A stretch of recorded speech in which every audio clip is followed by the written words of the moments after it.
윌리엄 골딩은 영국의 소설가로 1940년에서 45년 영국군으로 제2차 세계대전에 참전했습니다.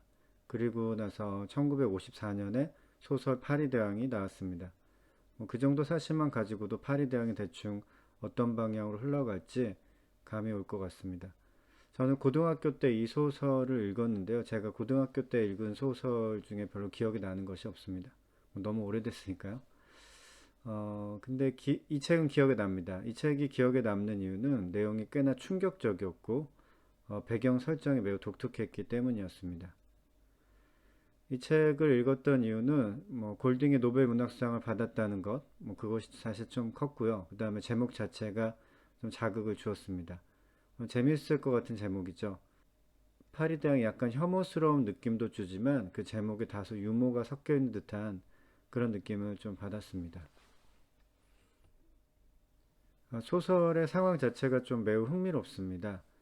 비행기가 무인도에 불시착을 했고 다행히 살아남은 사람들이 있었습니다. 그런데 공교롭게도 어른들은 다 죽었고요. 청소년 또래 아이들만 살아남았습니다. 그러니까 어른이 없고 규율이 없고 나라가 없는 세상은 어떻게 될 것인가? 라는 질문에 윌리엄 골딩이 답을 내리고 있습니다. 그래서 이 소설에서는 일부러 이제 아이들이 살아남은 거고요. 윌리엄 골딩은 이제 세계대전을 몸소 경험하고 인간 안에 숨겨져 있던 그런 악을 보았기 때문에 이 소설은 당연히 좀 부정적일 수밖에 없습니다.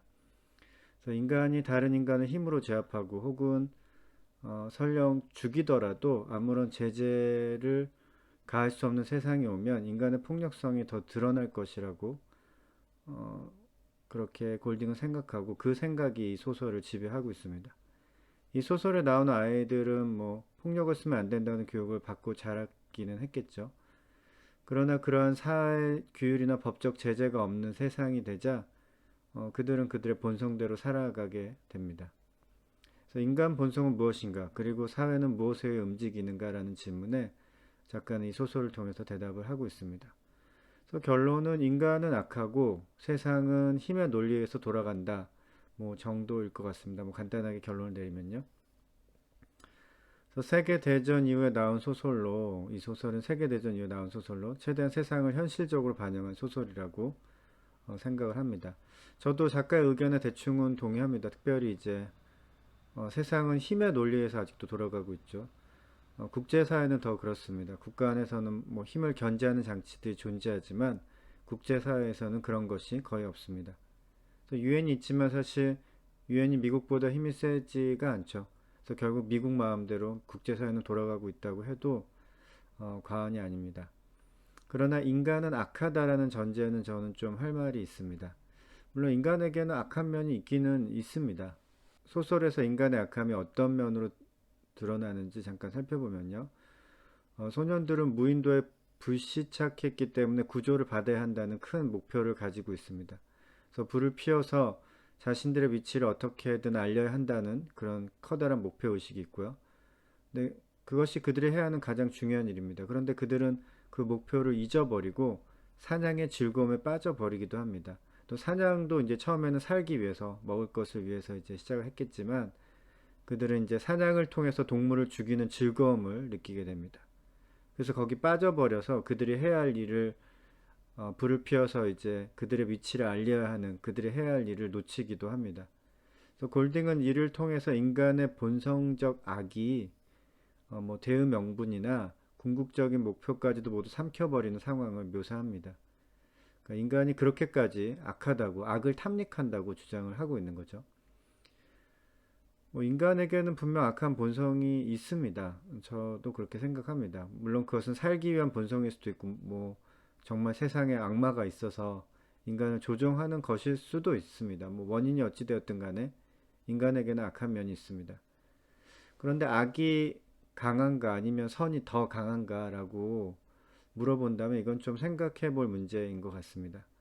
그래서 악이 더 강한데 인간이 선한 행동을 하는 이유는 법이 있고 그 법을 어기면 처벌을 받기 때문이라고 짐작해 볼 수도 있죠. 그래서 법이 없으면 세상이 온통 혼란에 빠질 것이라고 예측해 볼 수도 있습니다.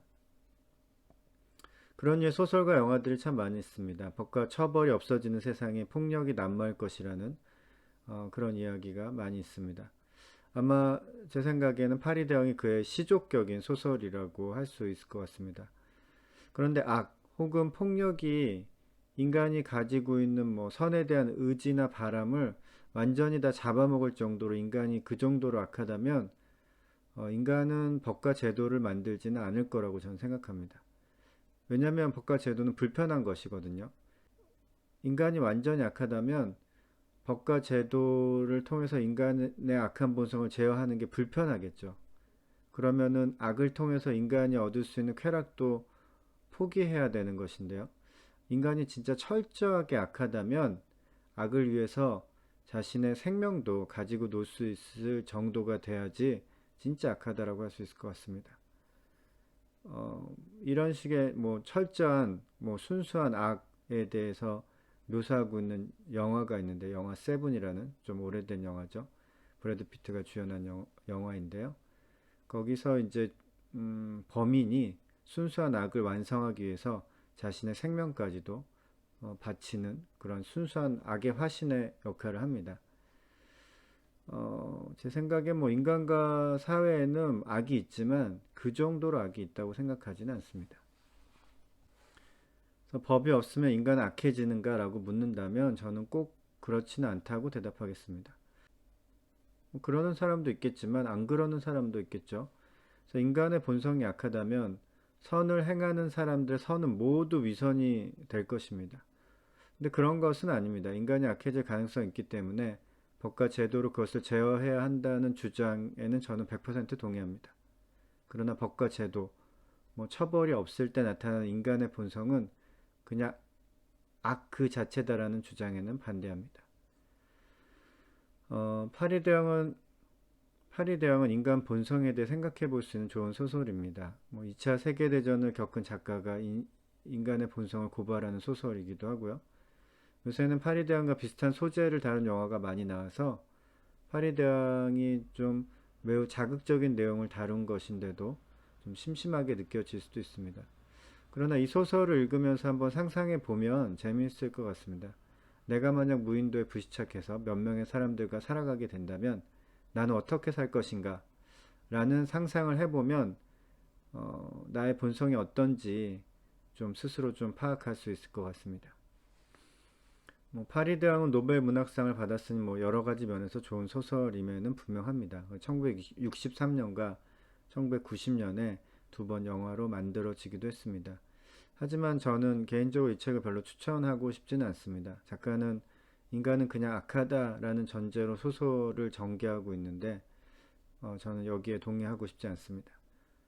그리고 뭐 이제는 파리대왕보다 더 자극적인 뭐 글과 영상이 널려 있기 때문에 뭐 자극적인 것을 원하시는 분이 보더라도 글이 자극적이지 않을 수도 있습니다.